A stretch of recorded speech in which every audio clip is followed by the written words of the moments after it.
Nakakapag-avail ng libreng medical at dental ang daang-daang mga residente ng Iriga City sa Sports Center ng lungsod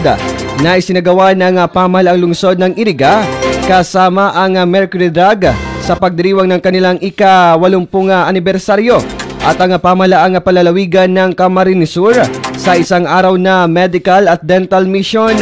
Ang programa na ito ay naglalayong na mapagbigay ng serbisyo sa kalusugan ng mga individual lalo na ng mga nangangailangan, kabilang mga konsultasyon sa medisina, mga check-up at libreng gamot, opta services, urinalysis, CBC, ECG, ultrasound sa mga buntis naman at x-ray at iba pa mga serbisyong pang-medikal.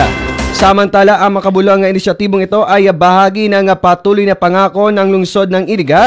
na magbigay ng accessible at dekalidad na serbisyo sa kalusugan sa lahat ng mga residente ng Iriga sa inisyatibo ng kanilang alkalde na si Mayor Rex Oliva at si Vice Mayor Edsel Dimaywat maging ang mga sangguniang panglungsod.